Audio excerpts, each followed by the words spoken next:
Hello everyone, welcome back to my channel. In the last two videos, we have discussed about the two different methods of modes of IO transfer.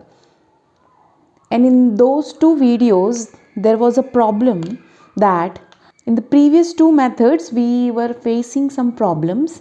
So in the first method, we were keeping the processor busy all the time, right?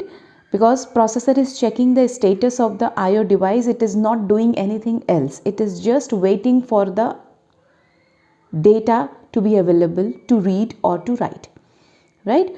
And then the second method, we have solved the problem that so that the processor could not wait for the IO devices to respond. It will give the IO command and then perform some other operation. Whenever the input or output data, input output device is ready with the data or ready with the instructions, it will interrupt the processor, and once they interrupt, processor will stop its normal operation and then go to interrupt service routine or for the interrupt handler, which will check what is the interrupt, take the action based on the interrupt, and then load the context of the process and then start the process, interrupted process again from where it left off.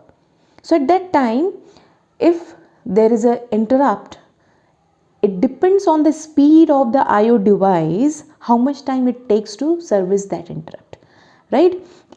During that time also we have to execute many IO instruction, correct?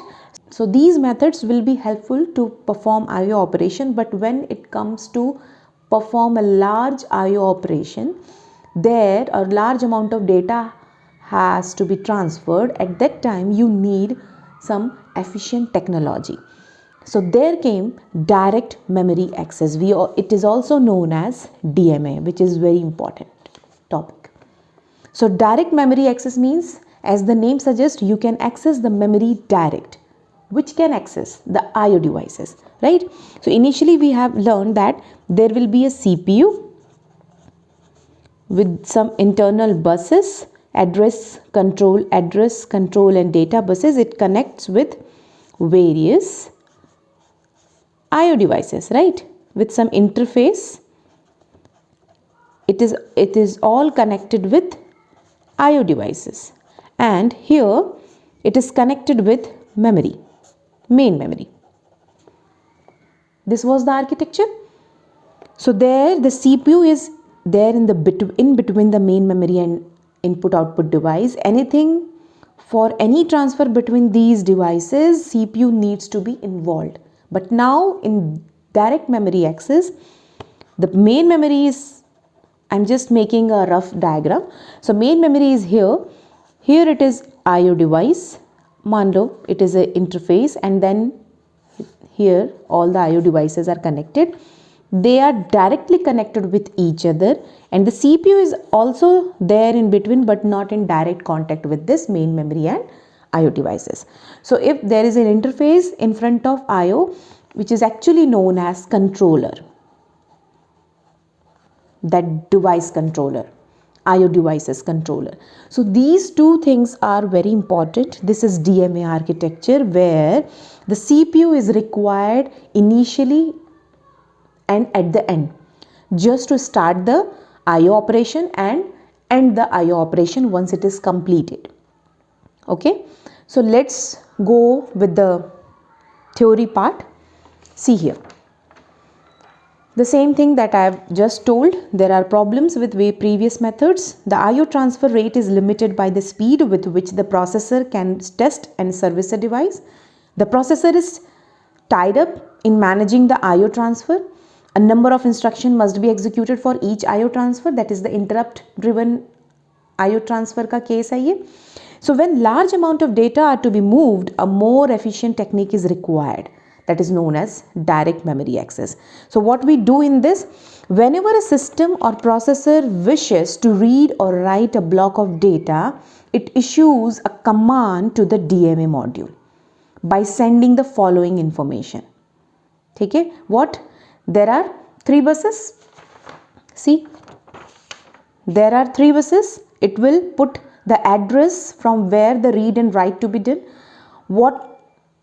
It will put the address on the address line. It will put the command, read or write command from in this command or control bus, and the actual data will be transferred in these data buses.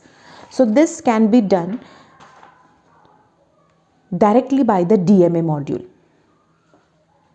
That thing can be required, and that block of that it issues a command to the DMA module by sending the following information. With all these information, that data can be directly sent to the main memory or to the processor. Correct? So now DMA module will take care of each IO operation. Okay? If I am saying, see, if I am saying this is a controller, if this is a DMA controller, this DMA controller now has all the control in transferring the blocks of data.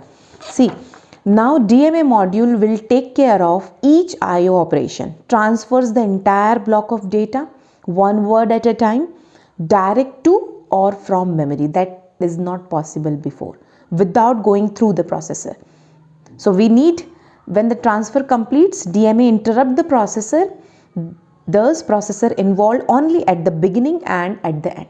So processor is involved only at the beginning and at the end just to initiate the transfer, and at the end the DMA, once the transfer will complete, the DMA will interrupt the CPU or the processor that my transfer thing is complete, you can take the bus again. Now you can have the control over the bus again. So the bus control, the bus request will be requested by the DMA controller, and the bus grant will be given by the processor. So that once DMA interrupt that its transfer is over, it is actually saying that my task with the bus is over. You can take the grant of bus. You can take the whole control of the bus from me, right? So in this way, DMA, direct memory access, perform or transfers the memory, transfers the data directly to or from the memory. Let's see the flow chart once. This is the flow chart. Here, see, CPU is issuing a read operation to read a block of command to IO module, where the signal is going from CPU to direct memory controller. DMA के पास जा रहा है.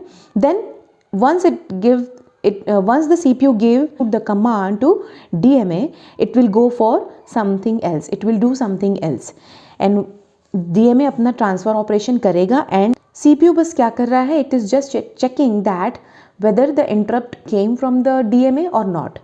So it is reading the status of DMA module. That's it.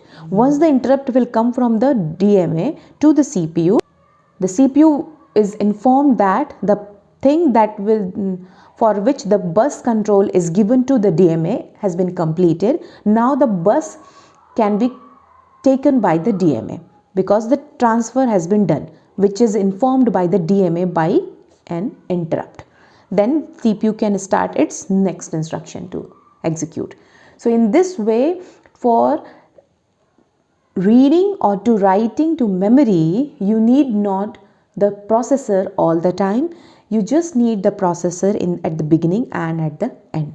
So in this way, direct memory access perform. There are if you will be reading in computer organization COA subject, there you will find a proper pin diagram of the direct memory access method. There you will understood how this CPU is handling this DMA or different direct memory access controller also. Okay, so for operating system, this is enough to read.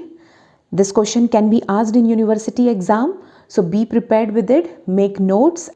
So hope you have understood this topic.